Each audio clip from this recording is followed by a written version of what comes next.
Hello, and welcome to the Calmcast, a time to feel calm and think clearly. I'm Claire Downham, the Queen of Calm, a transformational life coach. I was a burnt-out head teacher who finally made the journey to calm after years of trying, and I want to prevent you from having to do the same. The Calmcast is a series of short explorations, gently guiding you back to your natural state, which is calm and clarity. Just listen like you would listen to music, with an open mind and curiosity. There's nothing else to do. Now let's relax into today's episode.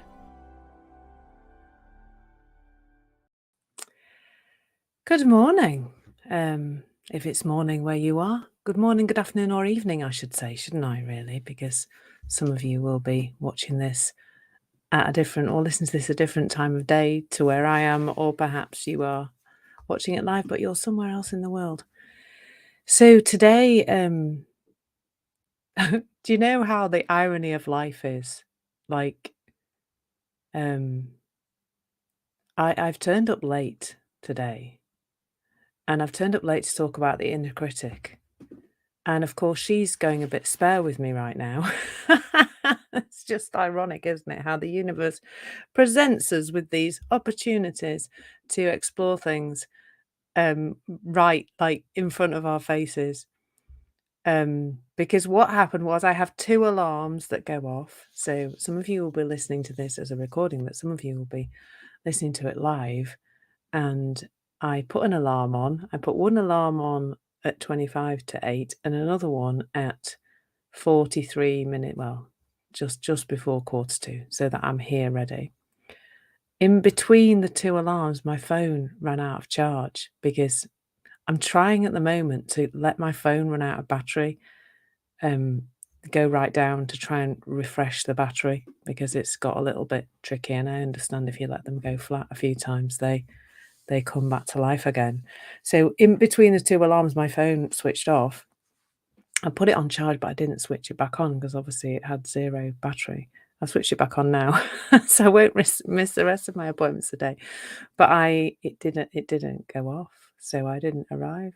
And I just suddenly thought, because I was absorbed in doing something else, I'm exploring next month's topic, which is going to be productivity. I'm super excited about a new course that I've got on Insight Timer to run alongside my other 2 courses. So please do explore those.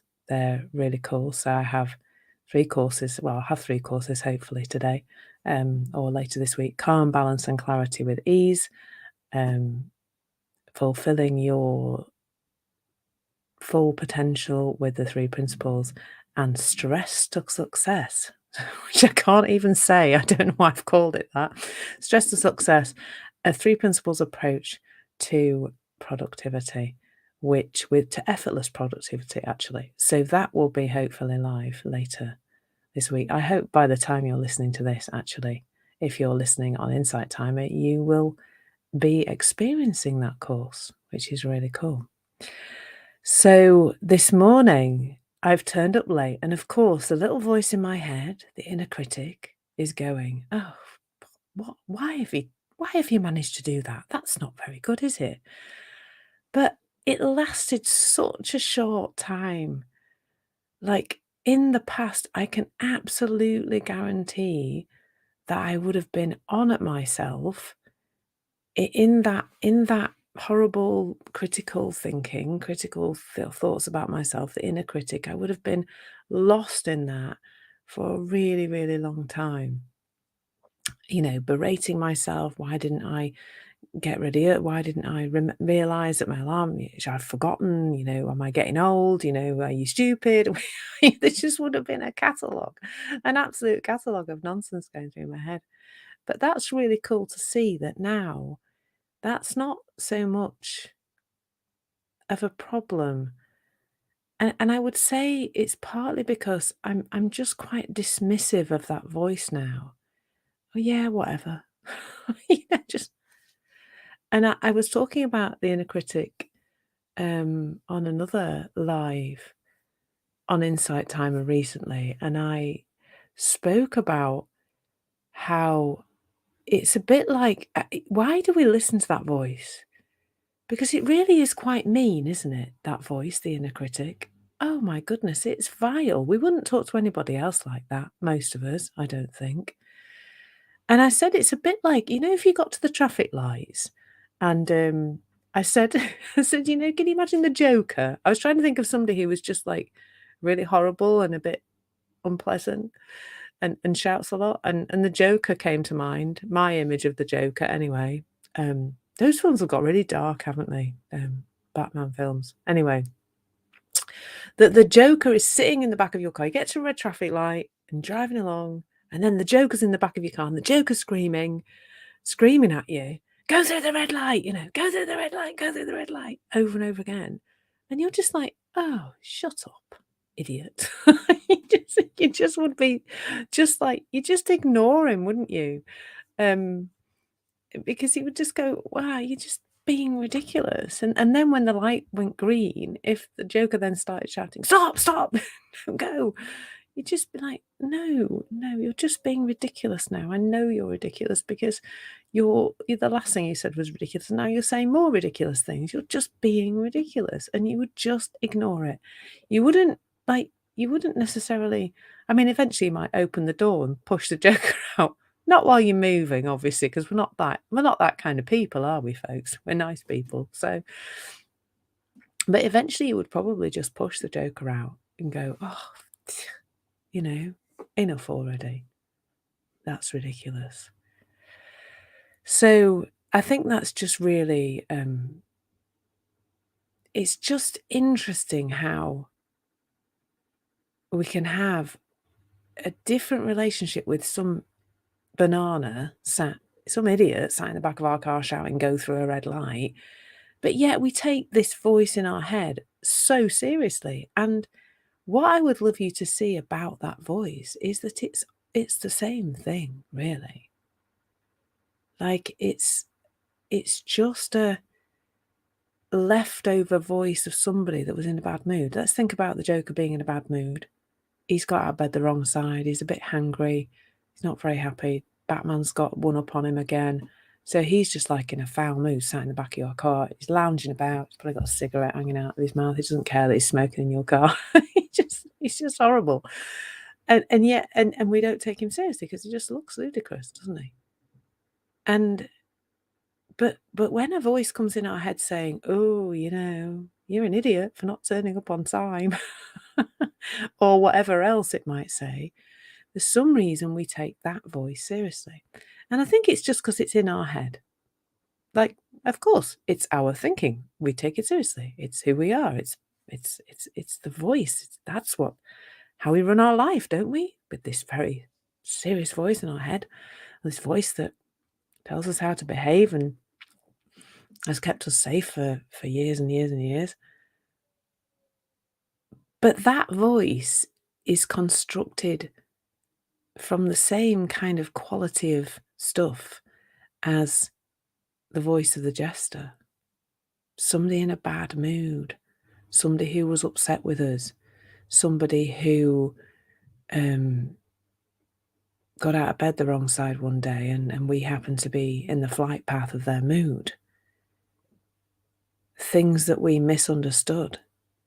I had a really, really significant experience, it's probably a couple of years ago now, where my fiance's little boy had picked up from an adult in his life that he was out of control. He'd been told that, and he repeated it as if it was true.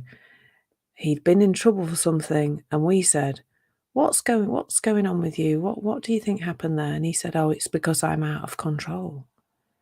So he had taken the words of an angry parent, not the parent that lives with me, and he had literally said them as if they were true about him.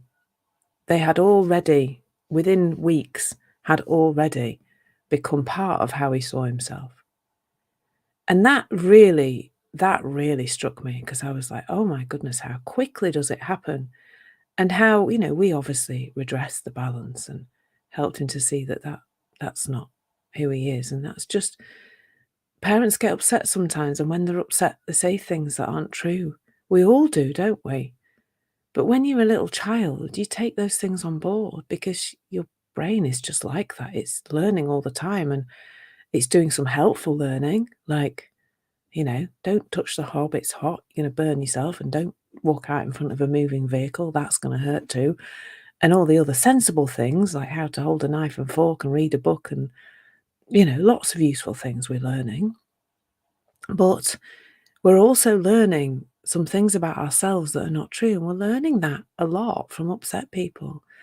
So if you've had a childhood where people were upset a lot, then that will have carried on. So if you were brought up in the 70s and 80s like me, when teachers and parents and most people who were around children were quite critical, we didn't really do praise then. Not in the same way. We did treat and mean, keep and keen parenting, as I call it, where our parents came from a generation who had seen the tail end of a war, or they'd been alive during a war, and you had to be tough. And our parents were just trying to toughen us up. That was, I think, the theory behind it. But it meant that there wasn't much praise and there was a lot of criticism. So I grew up with a very loud voice in my head. But what I'm hoping to point to here is that, well, that's just psychology. Like, that doesn't have the truth of who you are at whatever age you are now, decades down the line from when you learned that stuff about you. Even if it had been true at the time, which it wasn't, even if it had been true then, it's not true now. That's got nothing to do with present moment you. Present moment you is infinite, has so much available to share with the world. And your inner critic is stopping you doing that a lot of the time. Like, I really feel that in this conversation where we're looking to what is our potential, what is available to us, it's always going to be covered over by psychology. If it's covered over by our psychology. It's covered over by those things that we learned way back in the past. So it's time to take that voice with a pinch of salt, I think. It's time to start ignoring it, to not take it so seriously, because it really isn't the truth of who you are. So that's it, really. That's it for today. If you want to explore this further, my Insight Timer course about revealing your full potential is available to you. This is, just a little piece of what you can see around revealing your true potential. There is so much more available to all of us than we can see, because we can only see through our thinking. So thank you so much for being here listening to this. Have an absolutely beautiful day, and take that little voice in your head that tells you a bit rubbish with a pinch of salt. It's not the truth of who you are. Lots of love. Thank you so much for listening. There's nothing to do now but bring some awareness to how this is working out in your life. Listen regularly to experience longer and longer periods of calm. This has been the Calmcast with Claire Downham, Queen of Calm.